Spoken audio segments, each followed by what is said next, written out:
How do you photograph scenes where you've got really bright areas and really dark ones at the same time? Let's talk about dynamic range on today's episode of Ask David Bergman.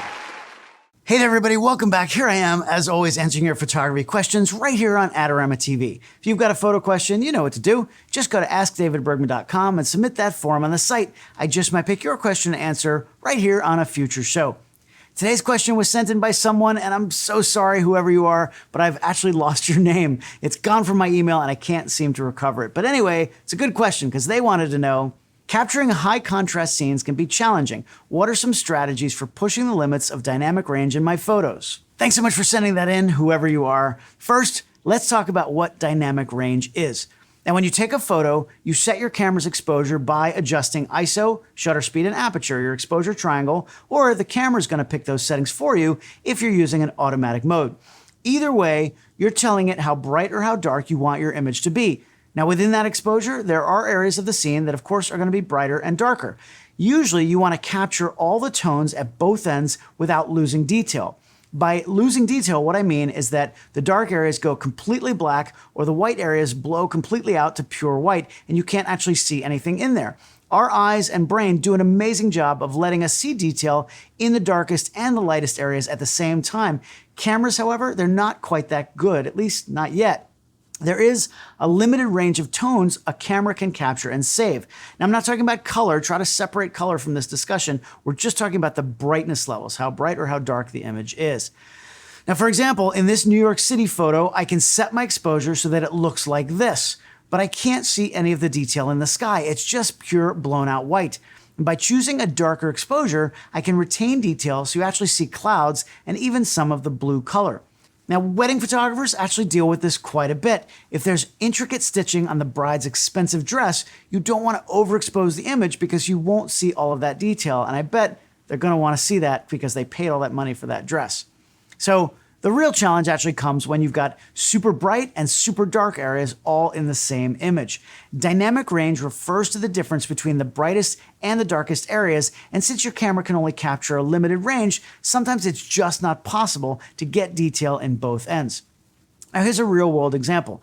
In this photo I made during the San Francisco Giants World Series celebration in 2012, I wanted to make sure I exposed properly for what was happening on the ground. Obviously, that's the most important part of the image. But at that exposure, the sky is completely blown out. If I shot it darker to keep the sky, the action on the ground would be underexposed. The dynamic range of the camera may not be able to capture the brightest and darkest areas all in one frame.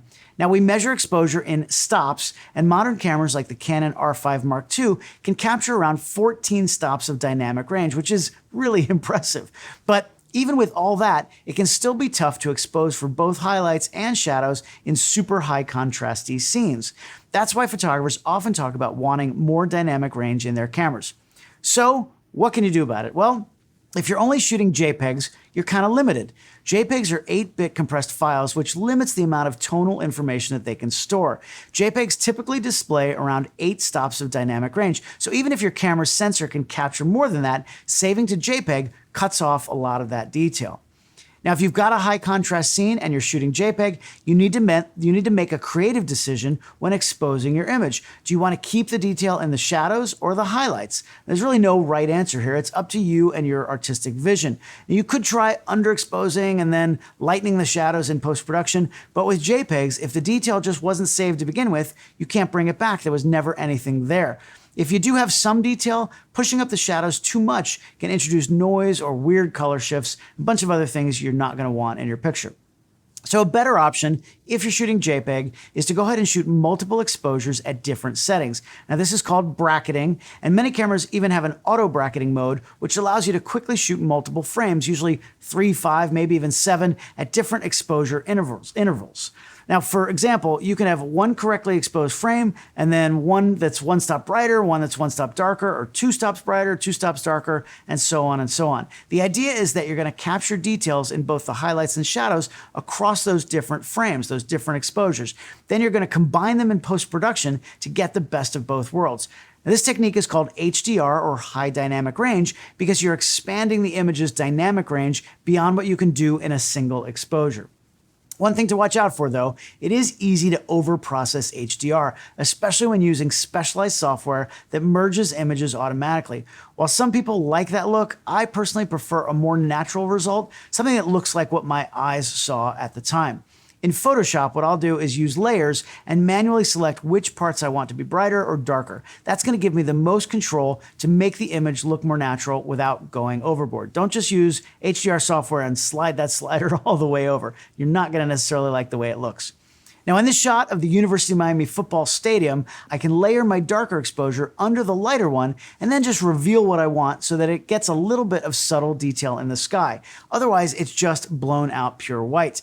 Had to get my Miami Hurricanes in there. Go Canes. Anyway, so the problem is, a downside to this technique is that it just takes time. You won't see the final result until you're back at the computer, and aligning multiple exposures requires careful work, especially if you didn't use a tripod. Misalignment is tricky to fix later.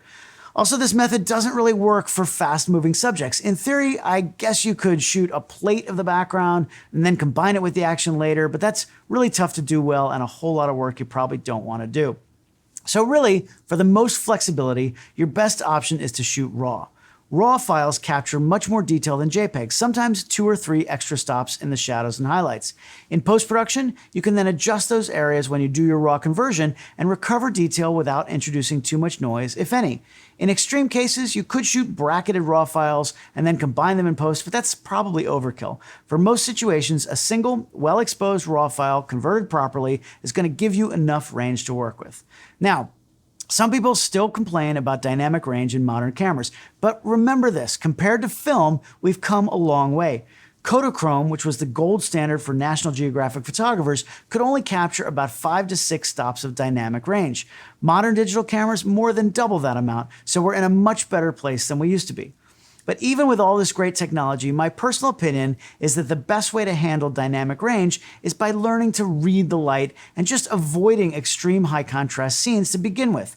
Sometimes those scenes just don't make for great images unless you're going for a very specific artistic look with dramatic highlights and shadows. Your goal should be to create a great image in camera without relying on post-production to save it later. That's a skill that's going to serve you well as a photographer for your whole career. What do you guys think? How do you handle images with a lot of dynamic range? Do you shoot in RAW? Do you bracket on JPEGs? Let me know down in the comments below. Remember, you can always send in your own photo questions by going to askdavidbergman.com. If you like these videos, I do appreciate you hitting that like button. And of course, subscribing to the Adorama YouTube channel. Click that bell icon down there so you're notified when new shows come out from me and all the hosts here on Adorama TV. Thanks so much for joining me, and I hope to see you next time right here on Ask David Bergman.